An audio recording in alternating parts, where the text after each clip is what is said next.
মানুষ চাকরি চাইছে না, মানুষ বিকাশ চাইছে না, মানুষ কোয়ালিটি এডুকেশন বা শিক্ষা চাইছে না, মানুষ ধর্মটা চাইছে। ধর্ম সাধারণ মানুষ গিলছে, বিশেষ করে আমাদের হিন্দু ভাইরা গিলছেন। তারা চাকরির থেকেও বেশি গুরুত্ব দিয়েছেন দীঘার মন্দির, সেটাই মমতা বন্দ্যোপাধ্যায় ফল পেয়েছেন, সুফল পেয়েছেন। তাই আজকে তিনি দুর্গাঙ্গন করার জন্য উদ্যোগ নিয়েছেন, আবার মহাকাল শিব মন্দির করার উদ্যোগ নিচ্ছেন। হিন্দু ভাইরা যদি মন্দির চান সরকারের কাছ থেকে তারা চাইতে পারেন, তবে আমি একজন মানবিক হিসাবে, মানবিক হৃদয়ের মানুষ হিসাবে বলবো, যারা মন্দির চাইছেন তারা ভুল করছেন। নতুন প্রজন্ম মন্দির সমাধান এনে দেবে না, নতুন প্রজন্মেরকে সমাধান এনে দেবে, বিকাশের পথ দেখাবে। সেটা সুশিক্ষা, চাকরি, বেকারত্ব দূরীকরণ। সরকারকে এই দিকেই নজর দিতে হবে। শুধু আমরা কজন টুপি পরা মানুষ বললেই হবে না, দেশের এবং রাজ্যের যারা সংখ্যাগরিষ্ঠ মানুষ, হিন্দু সম্প্রদায়ের মানুষ, তাদেরকেই ঐক্যবদ্ধ হতে হবে। রুখে দাঁড়িয়ে তাদেরকেই বলতে হবে যে আমরা মন্দির চাই না, আমরা কাজ চাই, আমরা মহাকাল শিব মন্দির চাই না, আমরা উন্নয়ন চাই, কৃষকের ফসলের মূল্য চাই, আমরা কৃষি পণ্যের যে কাঁচামাল, তার সার এবং অন্যান্য দ্রব্য, তার মূল্যের যে জিএসটি লাগানো হয়েছে সেগুলো বন্ধ করতে চাই। এগুলো হিন্দু ভাইদেরকেও রুখে দাঁড়াতে হবে। আমরা মুসলমান, আমরা মানবতায় বিশ্বাসী। হিন্দু মুসলমান আমরা মনে করি সব আমার ভাই। তাই সাম্যবাদী কবি কাজী নজরুল বলেছেন, ওরা হিন্দু না ওরা মুসলিম, জিজ্ঞেসে কোনজন, কান্ডারি বলো ডুবিছে মানুষ, সন্তান মোর মার। আমরা তো ওই আদর্শে বিশ্বাসী। ফলে হিন্দু ভাইরা কি চাইবেন সেটা তাদের বক্তব্য, কিন্তু আমরা হিন্দু ভাইদেরও উন্নয়ন চাই, আমরা মুসলমানদেরও উন্নয়ন চাই। আমরা মনে করি হাসিবুর রহমান যেমন আমাদের ভাই, দিলীপ ঘোষও তেমন আমাদের ভাই। কিন্তু ওরা আজকে ভুল পথে পা বাড়াচ্ছে, ওরা ধর্মীয় মেরুকরণ তৈরি করতে চাইছে। হিন্দু সাধারণ ভাই যারা অরাজনৈতিক আন্দোলন করেন, তাদেরকে বলবো যে আপনারা এগিয়ে আসুন। সাধু সন্ন্যাসীরাও বলছেন I love Mohammad, I love Mahadev. আমি সবাইকে বলবো, মহাদেবের ভক্তকেও বলবো যে আপনারা আসুন, আমরা ঐক্যবদ্ধভাবে রাজনীতির লোকেদের সঠিক পথে পা বাড়াতে তারা যাতে বাধ্য হয়। আমরা রাস্তা এসআইআর সহ একাধিক ইস্যুতে আজকে আপনারা প্রতিবাদ সভা করলেন, কি বলবেন বিষয়গুলো? এসআইআর নিয়ে দেশের মানুষকেই বেনাগরিক করে দেওয়ার ষড়যন্ত্র চলছে। টার্গেট মুসলমানরা, এটাও সবাই বুঝেছেন। কিন্তু আমরা হার মানতে চাই না। এসআইআর হবে, কিন্তু তার মোকাবেলা করার জন্য আমরা প্রস্তুতি নিয়েছি। পরিষ্কারভাবে বলতে চাই, একটা দেশের নাগরিককে যদি বেনাগরিক করার চেষ্টা হয়, তার উপযুক্ত জবাব কিন্তু আমরা দেব, এবং নির্বাচন কমিশন থেকে সরকার তার উপযুক্ত জবাব পাবে। যদি দেশের মানুষকে বেনাগরিক করে দেওয়া হয়, রাস্তা বন্ধ হবে, কলকাতা বন্ধ হবে, নির্বাচন কমিশনের দপ্তর অবরুদ্ধ হবে, এ থেকেও যদি শিক্ষা তারা নিতে না পারে, তাহলে আরো বৃহত্তর আন্দোলনের পথে আমরা যাব। আইন ভাঙব না, আইন মেনেই কিন্তু আইনকে শোধরানোর জন্য আন্দোলন করব। কেন্দ্রীয় মন্ত্রী সুকান্ত মজুমদার বলছেন যে যদি আপনারা এসআইআর এর বিরোধিতা করে রাস্তায় নামেন তাহলে কিন্তু গুলি চলবে, কেননা কোনো বৈধ ভোটার বা যারা ভারতীয় তাদের কোনো নাম বাদ যাবে না, তারপরেও রাস্তা নামলে গুলি চলবে। একদম মুসলমানকে নাম ধরে বলছে। ওরা দ্বিচারিতায় ভুগছে বিজেপির নেতারা। ওরা একবার বলছে যে 1,20,00,000 মানুষের নাম বাদ যাবে, আবার কখনো বলছে বৈধ ভোটারের নাম বাদ যাবে না। পরিষ্কার করে বিজেপির নেতাদের উদ্দেশ্যে বলতে চাই যে আপনারা হিন্দু মুসলমানের রাজনীতিটা বন্ধ করুন, আপনারা মন্দির মসজিদের রাজনীতি বন্ধ করুন। আমরা জানি তার পরের দিন থেকেই আপনারা রাজনীতির ময়দানে নিজেদের প্রাসঙ্গিকতা হারিয়ে ফেলবেন।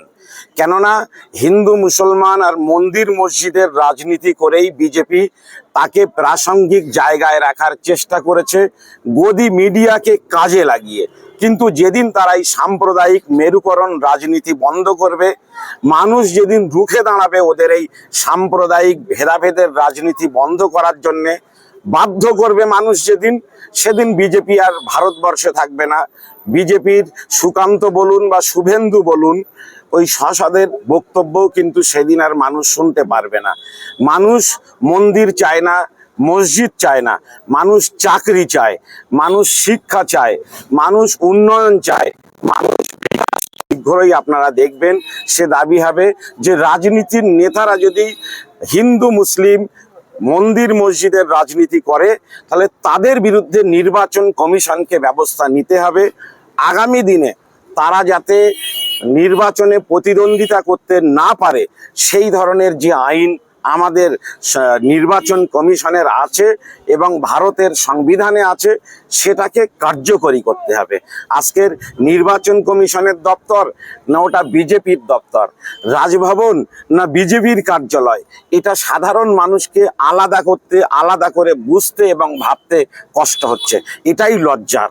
রাজ্যের শিক্ষিত যুবকরা বারবার রাস্তায় নামছে চাকরির জন্য, আর অপরদিকে রাজ্যের মুখ্যমন্ত্রী জগন্নাথ মন্দিরের পর আবার শিলিগুড়িতে মহাকাল মন্দিরের করার ঘোষণা করছেন। এই বিষয়টা কেমন ভাবে দেখছেন?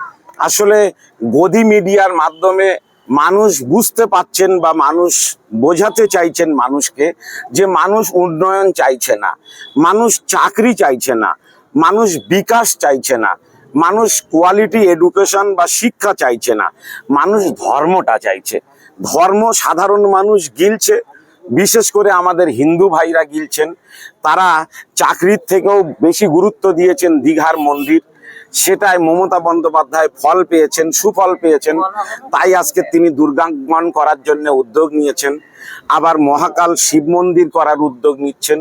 হিন্দু ভাইরা যদি মন্দির চান সরকারের কাছ থেকে তারা চাইতে পারেন, তবে আমি একজন মানবিক হিসাবে, মানবিক হৃদয়ের মানুষ হিসাবে বলবো যারা মন্দির চাইছেন তারা ভুল করছেন। নতুন প্রজন্ম মন্দির সমাধান এনে দেবে না, নতুন প্রজন্মেরকে সমাধান এনে দেবে, বিকাশের পথ দেখাবে, সেটা সুশিক্ষা, চাকরি, বেকারত্ব দূরীকরণ। সরকারকে এই দিকেই নজর দিতে হবে।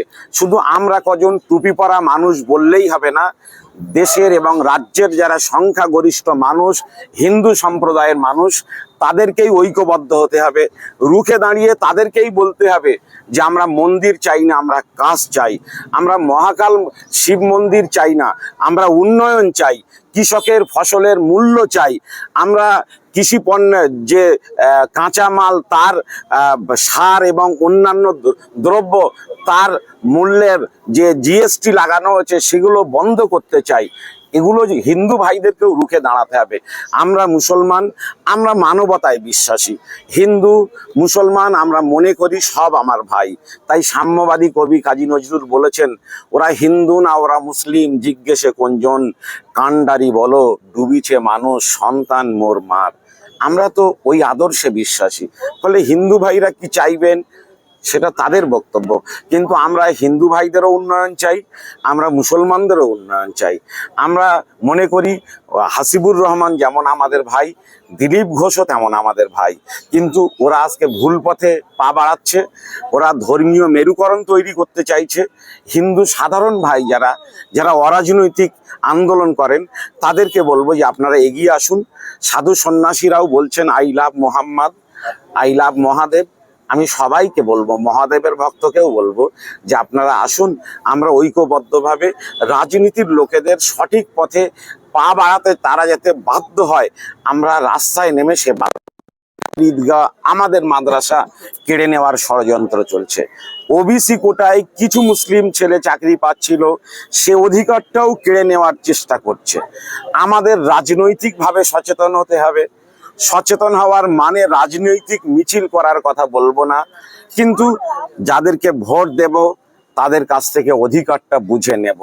এর জন্যে আমরা যদি ঐক্যবদ্ধ হতে পারি, ওবিসি নিয়ে আন্দোলন হবে। ইতিমধ্যেই আমি আমার ফেসবুক পেজে ঘোষণা করেছি, যদি রাজ্যের যুব সমাজ, ছাত্র সমাজ সাড়া দেয় তাহলে আন্দোলন আবার একটা ইতিহাস গড়বে এবং সেদিন বঞ্চনার অবসান ঘটবে।